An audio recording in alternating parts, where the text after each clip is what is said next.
Welcome to study ज्ञान। आज की वीडियो में हम बात करेंगे सेकंड चैप्टर के बारे में, जो कि है राज्य स्वायत्तता की मांग के बारे में। तो इसका अर्थ क्या होगा कि इसके अर्थ के बारे में यदि हम बात करें तो इसका अर्थ इसके नाम में ही निहित है। कैसे? राज्य स्वायत्तता। अब यहाँ स्वायत्तता का अर्थ क्या होगा? स्वयं की सत्ता, यानी कि कोई भी उसके अंतर्गत आकर कार्य में दखल ना दे, अधिकार में दखल ना दे, उसके विषय में अधिकार में उसके विषय में दखल ना दे।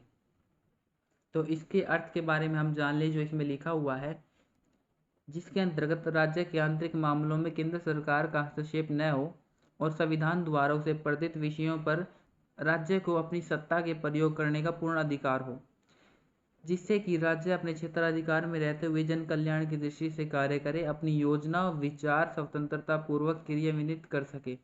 वस्तुतः राज्य को अपने क्षेत्राधिकार में के अंतर्गत स्वतंत्रता पूर्वक अपने दायित्वों का निर्वहन करने का अधिकार ही स्वायत्तता कहलाती है। यानी कि पूरे के पूरा अर्थ इसका इसमें ही बताया गया है कि राज्य स्वायत्तता एक ऐसी स्वायत्तता है या ऐसा आज़ादी है जिसके अंतर्गत वह अपने विषय में आज़ाद हो सके। अगर हम एक छोटे से शब्द में ही इसका अर्थ बताएं तो क्या होगा? आत्मनिर्भर। राज्य अपने आप में निर्भर रहेगा, न कि दूसरे की शक्ति का प्रयोग करेगा। अपनी शक्ति का प्रयोग करके जन कल्याण के कार्य करेगा और अन्य सभी कार्य करेगा। तो इसमें हम आज बात करेंगे राज्य के जो स्वायत्तता है उसके पक्ष और विपक्ष के तर्कों के बारे में। पहला है राज्य स्वायत्तता की मांग। पूर्ण आज़ादी की मांग नहीं है, बल्कि भारत के संघात्मक ढांचे के अंतर्गत जो राज्य में समुचित अधिकारों की मांग है।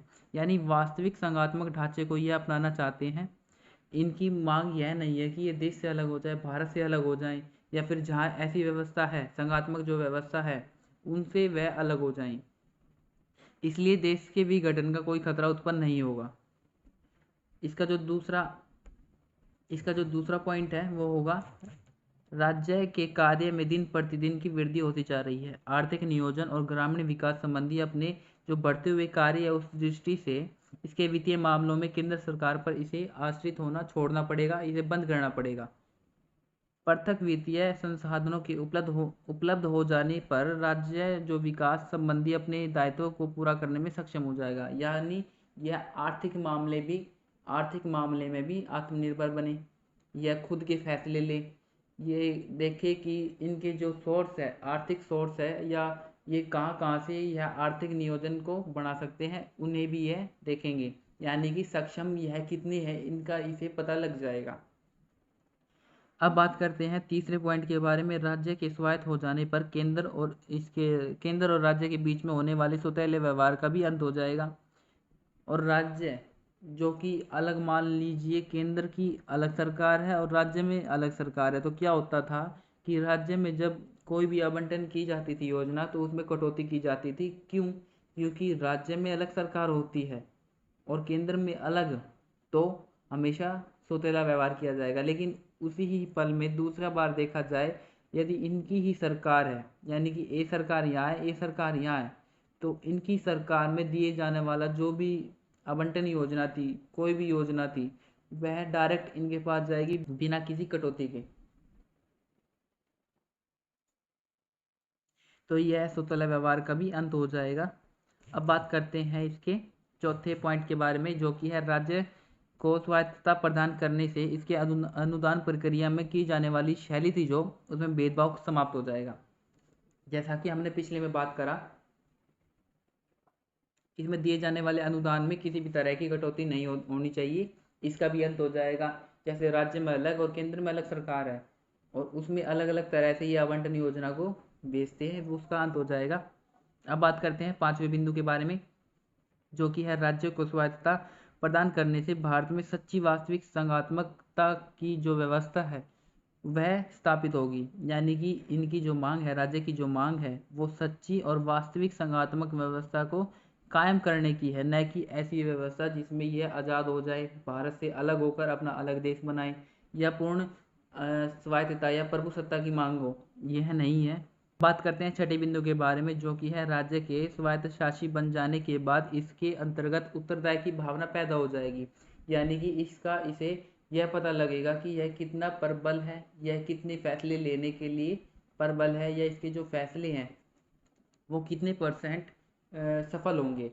तो इसके लिए यह आत्मनिर्भर बन जाएगा।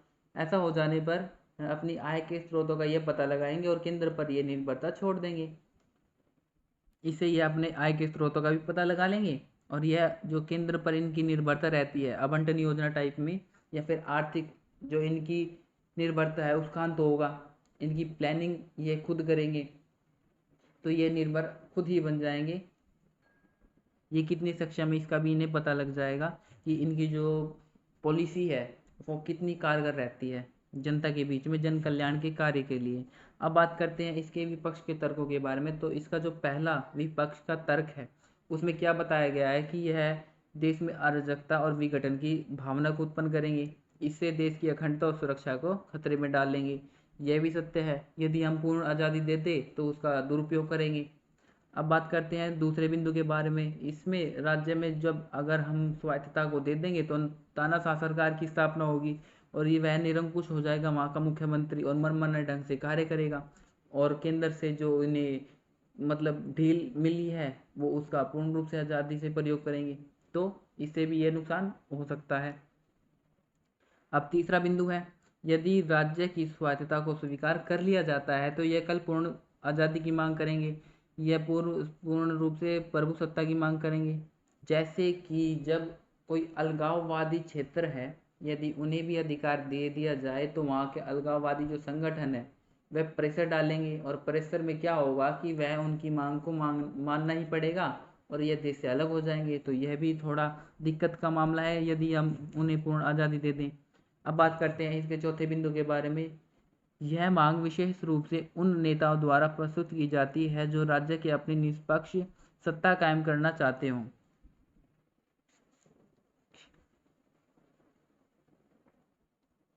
अब बात करते हैं इसके चौथे बिंदु के बारे में जो बताती है कि यह मांग विशेष रूप से उन नेताओं द्वारा प्रस्तुत की जाती है जो राज्य में अपनी निष्पक्ष सत्ता कायम करना चाहते हैं, बिना किसी पक्षपात की सत्ता को कायम करना चाहते हैं।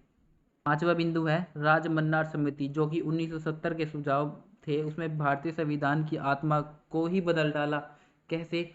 इसमें बताया है यदि इस समिति की सिफारिश को स्वीकार करते हुए न्याय योजना, विदेशी मुद्रा, औद्योगिक लाइसेंस आदि सब कुछ राज्य के हाथ में सौंप दिया जाए तो इनसे राज्य का दर्जा स्वाधीन राज्य से कम नहीं रह पाएगा। यानी कि जिसमें राज्य मन्नार समिति थी उसमें बताया गया था कि राज्य के जो राज्य स्वायत्तता उसमें उन्हें क्या अधिकार दिया जाए, वह न्याय भी कर सके, योजना भी बना सके। विदेशी मुद्रा जो कि केंद्र के हाथ में होना चाहिए, विदेशी मुद्रा, औद्योगिक लाइसेंस, यानी कि यह सभी जो केंद्र के अधिकार हैं या केंद्र के अधिकार में जाने चाहिए वो राज्य चाहता है कि यह अधिकार हमारे अंदर आए या हम इसे इसका प्रयोग कर सके। अब बात करते हैं छठे बिंदु के बारे में। यदि जम्मू कश्मीर की भी स्वायत्तता को सुनिश्चित करने वाले संविधान जो कि 1970 है को सभी राज्य पर लागू कर दिया जाता तो जहां 370 के रहते हुए भारतीय संसद का कोई भी कानून मान्य नहीं था। यानी कि 370 जब लगी हुई थी जम्मू कश्मीर में तो आपने वहाँ का हाल देखा होगा कि कैसा था। यदि यह पूर्ण आज़ादी दे दे राज्य को तो यह मनमाने ढंग से अपने कार्य करेंगे, इसमें ये विफल भी होंगे और विफल होने के बाद ये राज्य केंद्र के पास जरूर देखेंगे और केंद्र उस समय इस स्थिति में नहीं रहेगा कि इनकी मदद कर सके क्योंकि उस समय बहुत देर हो चुकी होगी।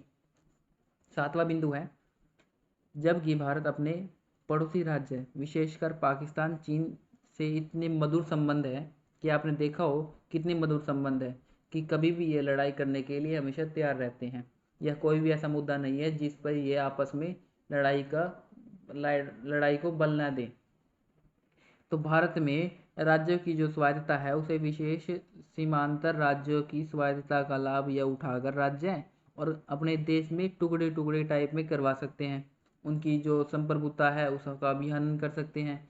ये ऐसी व्यवस्था ला सकते हैं जिससे वह लुभावनी तरीके से अपने जो देश के राज्य हैं वह अपने राज्य में मिला ले, या ऐसी उनके अंतर्गत गृह युद्ध छिड़ जाए कि भारत से ये अलग हो जाए और जाकर और किसी देश में मिल जाए या ये आज़ाद हो जाए। बात करते हैं आठवें बिंदु के बारे में। ऐसे समय में जबकि देश में सांप्रदायिक दंगे के दौर से गुजर रहा हो और जबकि किसी न किसी राज्य में सप्ताह में कोई ना कोई दंगे हो जाते हो। इसी महीने में आपने देखा हो कि 2 या 3 दंगे हो चुके हैं। तो ऐसे में क्या देश में यह स्वायत्तता को दी जा सकती है, जिसमें यह आर्थिक रूप से भी प्रबल है? और ऐसे दंगे जो सांप्रदायिक है, उसमें यह सही नहीं होगा कि हम उन्हें पूर्ण रूप से आज़ादी दे दें। बाकी बात तो इसमें विपक्ष और पक्ष की हमने बता दी। बाकी आप ये बताओ कमेंट में कि क्या इसमें हमें राज्य को स्वायत्तता देनी चाहिए या स्वायत्तता को नहीं देना चाहिए। आप इस वीडियो के बारे में ज़रूर बताना और इसके जो पॉइंट है उसके बारे में आप बताना कि आप किसके पक्ष में हैं। तो आज की वीडियो में इतना ही। वीडियो देखने के लिए आपका धन्यवाद।